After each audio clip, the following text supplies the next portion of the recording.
And welcome children's. कैसे हैं? उम्मीद करता हूँ अच्छे होंगे। अब तक हम जो हमारे ऑनलाइन लेक्चर की सीरीज देख रहे थे उसके अंदर हमने बहुत सारी चीज़ें सीखी थी, जैसे संख्याओं की पहचान, सम संख्या कौन सी होती है, विषम संख्या कौन सी होती है, स्थानीय मान, जातीय मान, और हमने इंग्लिश के कुछ टर्म्स भी देखे थे। हम इंग्लिश और हिंदी की दोनों क्लासेस, इन दोनों मीडियम के लिए जो क्लासेस है वो पैरेलल लेके चल रहे हैं ना, जिसके अंदर मैं कुछ पद या फिर कुछ टर्म है जो इंग्लिश में भी साथ ले रहा हूँ और हिंदी में भी साथ ले रहा हूँ। इसका कारण आपको अच्छी तरीके से पता है। कुछ बच्चे अभी हिंदी मीडियम से तुरंत इंग्लिश मीडियम में आए हैं तो उनके लिए फ़ायदा हो, वो अच्छे से समझ सके। और कुछ इंग्लिश मीडियम के बच्चे भी ऐसे हैं, उन्हें अच्छी तरीके से पूरी इंग्लिश अभी आ नहीं रही है, उसे सीख रहे हैं। उनके लिए भी मैंने फ़ायदे के लिए मैंने ये सारे के जितने भी लेक्चर्स हैं वो इंग्लिश और हिंदी दोनों में साथ दे रखे हैं, दोनों को पैरेलल लेके चल रहे हैं हम। आज का जो हमारा टॉपिक है वो आपको हो सकता है किताबों में देखने को ना मिले, बट ये बेसिक मैथ, जब हम मैथ में कैलकुलेशन को फास्ट करना चाहते हैं, यानी अपनी कैलकुलेशन की स्पीड बढ़ाना चाहते हैं, फटाक से गुणा भाग जोड़ भाग करना चाहते हैं, तो उसके लिए ये टॉपिक बहुत महत्वपूर्ण है। ठीक है, कई बार ऐसा होता है कि आप पर्सन जल्दी तो करते हैं लेकिन गलत कर लेते हैं। उसके लिए सबसे मेन इंपॉर्टेंट फैक्टर है, अगर हम ये टॉपिक अच्छे से समझ लेते हैं तो मैं ये कह सकता हूँ कि आप गुणे भाग का फिर जल्दी से कर पाएंगे, या फिर जो सरलीकरण पार्ट है, सिंप्लीफिकेशन बोलते हैं, वो बहुत जल्दी कर पाएंगे। ठीक है, ये वीडियो सभी के लिए कॉमन है, चाहे वो किसी अलग एग्जाम या फिर परीक्षा की तैयारी कर रहा है, जैसे नवोदय की कर रहा है, सैनिक स्कूल की कर रहा है, मिलिट्री स्कूल की कर रहा है, या BHU की कर रहा है। इसके अलावा जो या भी 4th, 5th, 6th, 7th, 8th, चौथे, पांचवी, छठी, सातवीं, आठवीं की गणित पढ़ रहे हैं, उसका भी एक बेसिक टॉपिक है। ठीक है, तो टॉपिक का नाम आपको इस स्क्रीन के ऊपर दिख रहा होगा। ठीक है, टॉपिक का नाम है हमारा भाजकता के नियम या फिर डिविजिबिलिटी रूल। क्या होता है भाजकता के नियम, भाग क्या है, इससे पहले हमने क्लासेस में सीखा था। भाग का बहुत इंपॉर्टेंट रोल है, वो भी हमने देखा था। और भाग एक प्रैक्टिकल चीज़ है कि सही में भाजक क्या होता है, शेषफल क्या होता है, ठीक है, भागफल क्या होता है, भाजक क्या होता है, इंग्लिश में बात करूं तो डिविजिबल क्या होता है, रिमाइंडर क्या होता है, क्वोशंट क्या होता है, ये सारी चीज़ें हमने देख रखी है। अब मैं अगर बात करता हूँ आज की इस क्लास के अंदर हम 1 से लगा के 5 तक के नियम देखेंगे, यानी 1 to 5 तक के रूल्स देखेंगे, उनकी प्रैक्टिस करेंगे। उनके कुछ एग्जाम्पल्स दे रखे हैं, फिर आपके लिए कुछ एग्जाम्पल्स दे रखे हैं, वो आप करके बताएंगे। फिर अगली क्लास के अंदर हम जो है 5 तक तो इस क्लास में पूरे हो जाएंगे, फिर हम 6 से 10 तक के नियम है वो प्रैक्टिस करेंगे। ठीक है, तो सबसे पहले अगर मैं बात करूं तो सबसे पहले कुछ महत्वपूर्ण बिंदु जब हम प्रश्न हल कर रहे होंगे तो हमें ऐसे कुछ टर्म्स देखने को मिलेंगे, पद देखने को मिलेंगे। क्या पद है कि भाज्य किसे कहते हैं, विभाजित क्या होता है, विभाजक क्या होता है, विभाज्य क्या होता है, या डिविजिबल क्या होता है। ठीक है, ये सारी चीज़ें जो हम देखेंगे, इन सब का मतलब एक ही है कि वो संख्या में उस संख्या का पूरी भाग जा रहा है, पूरी बार भाग, या नहीं जा रहा है। कहने का मतलब किसी भी दी गई संख्या में किसी दूसरी संख्या का भाग पूरी बार जा रहा है या नहीं जा रहा है, उसका कहने का मतलब एक ही है। अभी हम प्रैक्टिकल जब क्वेश्चंस करेंगे तब ये बातें आपको ज़्यादा समझ में आएगी। जैसे सबसे पहले ये तो आपको समझ में आ गई चीज़, इन सब का मतलब एक ही है। अच्छा, अब मैं दूसरी बात करता हूँ। गुणज दे रखा है, गुणज को इंग्लिश में बोलते हैं मल्टीपल, MULTIPLE, मल्टीपल बोलते हैं। ये हमारा U है और ये L है, मल्टीपल बोलते हैं। ठीक है, और हमने इससे पहले की जो क्लासेस थी हमारी मल्टीपल एंड फैक्टर, उसमें इनको अच्छी तरीके से देख रखा है। हो सकता है वो क्लास पहले अपलोड ना की गई हो, ठीक है, तो आप इसको अच्छे से समझ लीजिए, तो वो भी आपको अच्छे से समझ में आ जाएगी। ठीक है, तो अब ये क्या बोले, डेफिनेशन या फिर परिभाषा क्या बोली है, किसी भी संख्या को किसी अन्य संख्या से गुणा करने पर प्राप्त नई संख्या उस संख्या का गुणज कहलाती है।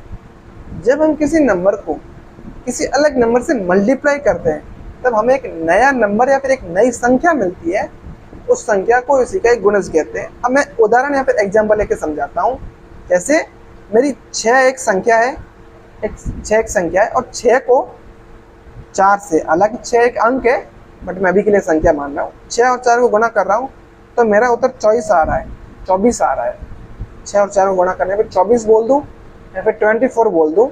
ठीक है, हो सकता है कुछ भाषा का ऐसा आपको मिसअंडरस्टैंडिंग अलग सा लगे, उसका रीज़न ये है कि जिस लोकेलिटी से मैं बिलोंग करता हूँ वो एक लेस हिंदी स्पीकिंग स्टेट है, जहाँ पे हिंदी थोड़े लोग कम बोलते हैं, लोकल लैंग्वेज ज़्यादा बोलते हैं।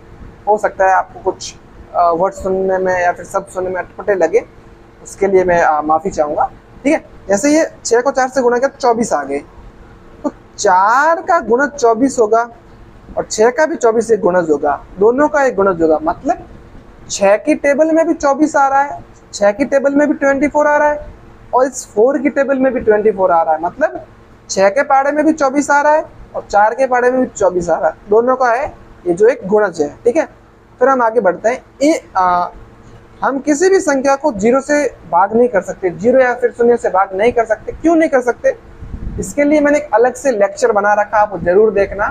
अगर हम कैलकुलेटर में ये लिखते हैं, किसी भी संख्या में 0 का भाग लगाते हैं, तो लिखा आता है कांट डिवाइड बाई 0 या फिर कैन नॉट एक्सप्रेस, यानी व्यक्त नहीं किया जा सकता। क्यों नहीं किया जा सकता, ये हमने इससे पहले की क्लासेस में अच्छी तरीके से देख रखा है। फिर मैं आगे बढ़ता हूँ। 1 से भाजकता का नियम। अब ऐसी बात है कि 1 से भाजकता का नियम कोई अलग से है नहीं, बट मैं फिर भी कोशिश ये कर रहा हूँ, आपको समझा देता हूँ। इस दुनिया में जितनी भी संख्या है 0 को छोड़कर, सब संख्या 1 से भाज्य है, यानी 1 से डिविजिबल है, यानी उस संख्या के अंदर 1 का भाग पूरी बार जाएगा। ठीक है, तो कोई भी आप संख्या लेके देख लीजिए, चाहे आप देख लीजिए 11 ले लीजिए या फिर 11 ले लीजिए, 11 खुद के पहाड़े में आएगा कितनी बार? 1 बार। या फिर 1 का पार्ट 11 बार बोलेंगे तब भी 11 आ गया। ठीक है, ये बात आपको समझ में आ गई है। 1 का डिविजिबिलिटी रूल्स क्या कहता है? Every number is divisible by 1 except 0। 0 को छोड़कर सभी संख्या जो है हमारी वो है जो 1 से भाज्य है। ठीक है, फिर मैं आगे बढ़ता हूँ, इसलिए इसका कोई अलग से नियम है नहीं। अब मैं बढ़ता हूँ 2 पे। 2 से भाजकता का नियम क्या कहता है? हमने सम विषम सीखी थी ना। अगर कोई संख्या सम है ना, अगर कोई संख्या सम है तो वो 2 से डिविजिबल होगी, यानी 2 से वो भाज्य संख्या होगी। ठीक है, आपको एग्जाम्पल दिख रहे होंगे। और हाँ, 2 का पाड़ा यहाँ 20 तक खत्म नहीं होता, इससे आगे भी चलते रहते हैं। इससे पहले कि आपने क्लास में देखा कि 2 का पाड़ा यहाँ तक खत्म हो रहा है, ऐसी बात नहीं है, 2 का पाड़ा आगे तक भी चलता है। ठीक है, फिर मैं आगे बात करता हूँ। नीचे देखिए जो संख्या है उनसे आपको छाट के लिखना है, यानी किसी भी नंबर में यूनिट प्लेस पे या फिर वंश प्लेस पे या फिर इकाई के अंक पे, इकाई की जगह पे आपको इनमें से कोई सा भी एक अंक दिखता है तो वो संख्या 2 से भाज्य होगी, या फिर मैं इंग्लिश में अगर बात करूं तो वो है जो 2 से डिविजिबल होगी। ये बात आपको क्लियर है? तो यहाँ पे एग्जांपल्स दे रखे हैं, उदाहरण क्या 8 2 से भाज्य होगी? बिल्कुल होगी। इसमें इकाई का अंक क्या है? हमारा 8 है। फिर मैं 121 चेक करता हूँ, क्या 121 होगी? नहीं होगी। 121 में इकाई का अंक 1 है, 1 नहीं हो सकता, ये भाज्य नहीं होगी। फिर मैंने आपको कंफ्यूज करने के लिए कुछ अलग और एग्जाम्पल भी दिए हैं, वो आगे 471 बार की बात करूँ तो इसमें इकाई का अंक 1 है, ये भी भाज्य नहीं होगी, ये भी हमारी भाज्य नहीं होगी। फिर कुछ अलग लेता हूँ, जैसे हमारे 100 है, इकाई का अंक इसमें 0 है, इकाई का अंक 0 है तो वो एक सम संख्या है या फिर एक इवन नंबर है, और इवन नंबर है जो 2 से डिविजिबल होगा। फिर मैं आगे बढ़ता हूँ। ये जो मैं एग्जाम्पल जितने करवा रहा हूँ, जितने एग्जाम्पल बच रहे हैं उतने आपको करने हैं, खुद से आपको प्रैक्टिस करनी है। 1 2 3 में समझा रहा हूँ, ये आपको नियम समझ में नहीं आए, आप 1 बार 2 बार देखिए, आपको अच्छे से समझ में आएगा। अब मैं अगले नियम की तरफ बढ़ता हूँ। अगला है हमारा 3 का या फिर 3 का।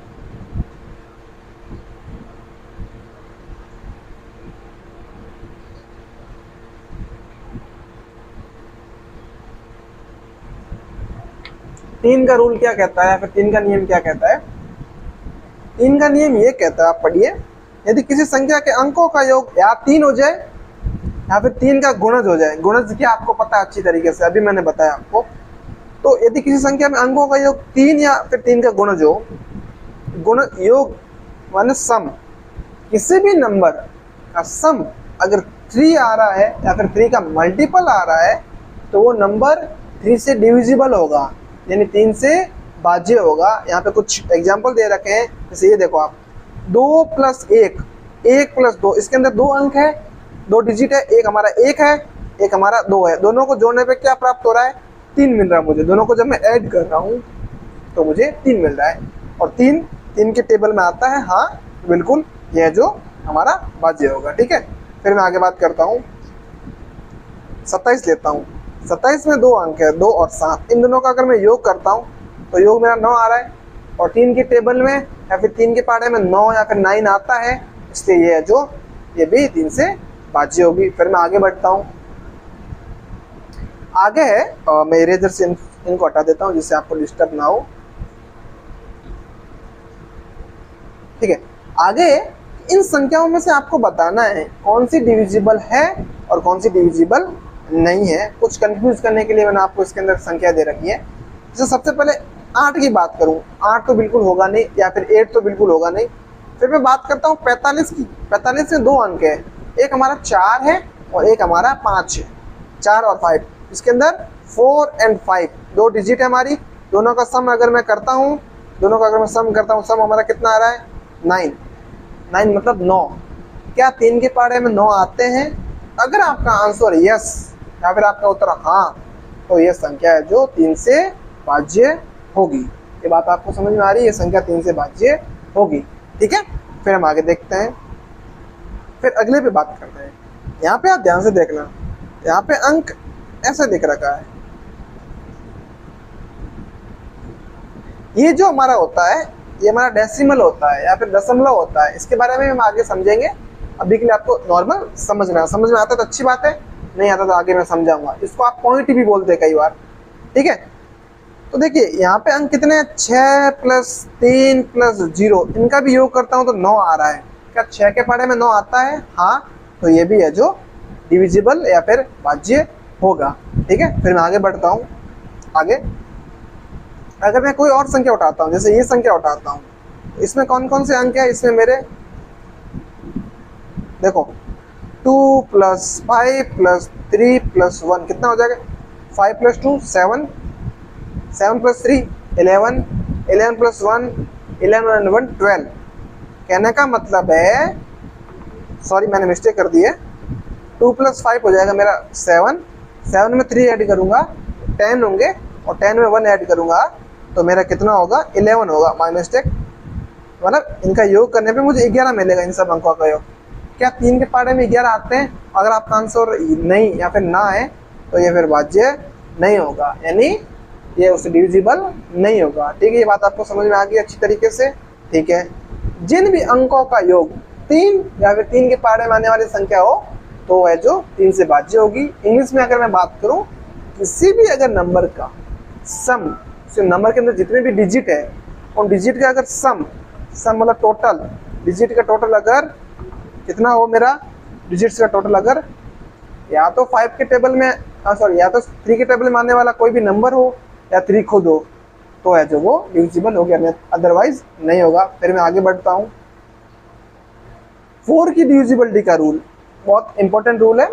4 से डिविजिबल होने के लिए आप ध्यान रखो, पहले तो वो नंबर जो हमारा क्या होना चाहिए? इवन होना चाहिए, यानी पहले तो हमारा नंबर सम होना चाहिए। अगर वो नंबर हमारा सम है तो फिर आपको कोई दिक्कत नहीं आएगी, तो हम सोच सकते हैं कि वो उसमें भाग जाएगा कि नहीं जाएगा, यानी वो डिविजिबल होगी कि नहीं होगी। अगर विषम है तो आपका सीधे उत्तर क्रॉस हो जाएगा, विषम नहीं है तब हम क्या करेंगे?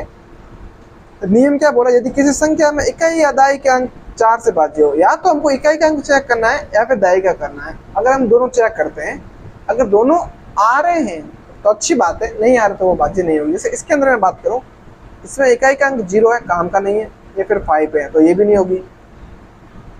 ये इसमें इकाई या फिर यूनिट प्लेस पे 0 है, 4 है, बिल्कुल 4 की टेबल में 40 आता है, यानी 4 के पाड़े में 40 आता है। कितनी बार आता है? जब हम कितनी बार बोलते हैं? 10 बार। ठीक है, तो ये तो होगा। फिर मैं कुछ एग्जाम्पल दे रखे हैं, हम वो समझते हैं। हाँ, एक और बात आपको इंपॉर्टेंट बता दूं कि अगर किसी संख्या के पीछे आपको डबल 0 दिखता है, अगर किसी भी संख्या के पीछे आपको डबल 0 दिखता है या 2 शून्य दिख जाए लगातार, जैसे 900, तो इसमें फिक्स है कि 4 का भाग पूरी बार जाएगा, यानी ये 4 से डिविजिबल होगी। कहने का मतलब इसके अंदर 4 का भाग जाएगा। ठीक है, हम चेक भी कर सकते हैं। ठीक है, इसके अंदर 4 का भाग जाएगा या फिर 4 से ये डिविजिबल होगी। 2 डिजिट लास्ट डिजिट 0 दिख जाए, डबल 0 तो जाएगा। ठीक है, अब कुछ एग्जांपल्स है। ये 8 है, 8 तो जाएगा। फिर हम चेक करते हैं यहाँ पे 54, तो इसमें यूनिट प्लेस में 4 है और यहाँ पे कितना है 5, तो नहीं जाएगा। फिर मैं बात करता हूँ 20 पे, यूनिट प्लेस में 0, फिर टेंस प्लेस में 2, तो 20 बन गया, बिल्कुल 20 बन गया, बिल्कुल जाएगा। हिंदी में मैं अगर बात करूँ इकाई, और अभी मैंने कहा था आपको अगर 2 0 दिख जाए लगातार तो वो संख्या 4 से भाज्य होगी, 4 से डिविजिबल होगी। ठीक है, अगर मैं फिर बात करता हूँ जैसे ये, इसमें मुझे इकाई का अंक देखना है पहले, अगर वो 4 वाला हो तो अच्छी बात है, फिर दहाई का अंक देखना है, दोनों अंक देखूंगा मैं।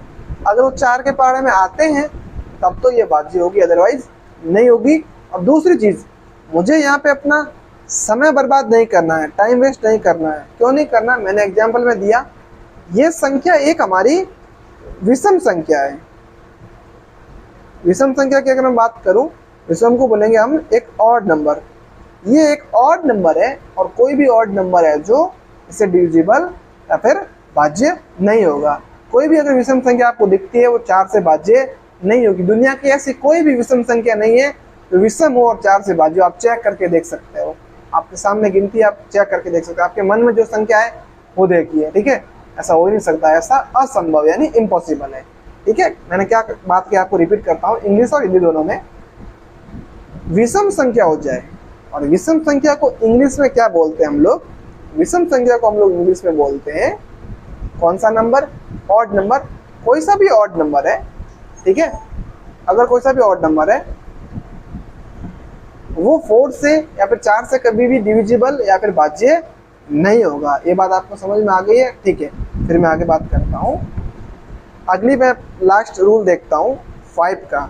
5 का बहुत सिंपल रूल है। रूल क्या कहता है, अगर आपको इकाई का अंक यानी यूनिट प्लेस पे 0 दिख जाए या फिर 5 दिख जाए, दोनों में से कोई भी दिख जाए तो 5 से डिविजिबल होगा या फिर 5 से या फिर 5 से भाज्य होगा। ये आपको दिख रहे हैं, इकाई का अंक देखना आपको सिंपल, या 0 दिख जाए या 5 दिख जाए, दोनों में से कोई भी दिख जाए वो संख्या 5 से भाज्य होगी, यानी 5 से डिविजिबल बिल्कुल होगी।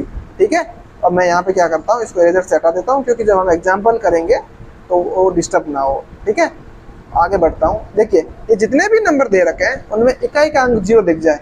यहाँ पे एक संख्या दे रखी है 155.0, यहाँ पे इकाई का अंक क्या 0 है? हाँ। अगर आपको उत्तर हाँ तो आपका ध्यान क्लास के अंदर नहीं है, आप कहीं और कुछ और सोच रहे हैं या फिर कुछ और काम कर रहे हैं या फिर कहीं और देख रहे हैं। ठीक है, ये इकाई का अंक 0 नहीं है संख्या में, इस संख्या में 0 दे रखा है वो गलत है। इकाई का अंक इसमें 5 ही है। ठीक है, ये दशमलव लग रखा है, दशमलव के बाद में 0 दे रखा होता है, उसको कोई मान नहीं होता। ठीक है, ये बात आपको समझ में आ गई है, अच्छी बात है। अब हम आगे बढ़ते हैं और देखते हैं 121 में इकाई का अंक 1 है तो 5 से भाज्य नहीं होगा। ये 1 है, ये भी नहीं होगा, ये भी नहीं होगा, लेकिन इसमें इकाई का अंक क्या है मेरा 0 आ गया। इकाई का अंक या फिर यूनिट प्लस में 0 आ गया तो ये 5 से डिविजिबल होगी। ठीक है, मैं उम्मीद करता हूँ ये आपको अच्छे से समझ में आए होंगे। आप प्रैक्टिस करना, आपको अच्छे से आ जाएंगे। वीडियो को एक बार नहीं समझ में आती तो एक बार और देखिए, आपको अच्छे से समझ में आएंगे। फिर भी नहीं समझ में आता है तो हम कोशिश करेंगे इसका रैपिड जब रिवीजन सीरीज लाएंगे तब एक बार और समझा देंगे इसको अच्छी तरीके से। आई होप आपको समझ में आया होगा, मैं उम्मीद करता हूँ आपको समझ में अच्छे से आया होगा। आप प्रैक्टिस करिए। ठीक है, ये रूल्स थोड़े हो सकते कठिन लगे आपको, और इनका यूज कहाँ आता है, यूज मैं आपको बताऊंगा। जैसे आपको ऐसे दे दिया संख्या, ऊपर दे दिया 45, चलो 45 345 और नीचे दे दिया मुझे 3। अब ऐसे संख्या दे दी, अब मैं भाग करूंगा। अगर ऐसे मैं भाग करने बैठ गया परीक्षा में तो बिल्कुल मेरा काम नहीं चलेगा। मैं क्या करूंगा, मुझे पता है इसमें अंकों का योग कितना आ रहा है, 5 + 4 9 + 3 12 आ रहा है, मतलब 3 के पहाड़े में आता है 12, बिल्कुल 3 से भाज्य हो जाएगी। तो 3 से भाज्य कितनी, 3 × 1 = 3, मतलब 3 एकम 3, और फिर 3 कट जाएगा एक बार, 45 कट जाएगा 15 बार, यानी हम 115 का पहाड़ा 3 बार बोलेंगे, यानी 115 की टेबल हम 3 बार बोलेंगे, तब हमें जो हम चाहे गुणा करके देख सकते हैं। यहाँ पे 100, यहाँ पे देखते हैं 115 × 3, ये 3, सॉरी 15 का 5 1, ये 4 और ये 3, ये 345 आ रहा है, और यहाँ पे हमारा 345 था। ठीक है, फिर मिलते हैं अगली क्लास के अंदर, तब तक के लिए अपना ख्याल रखें।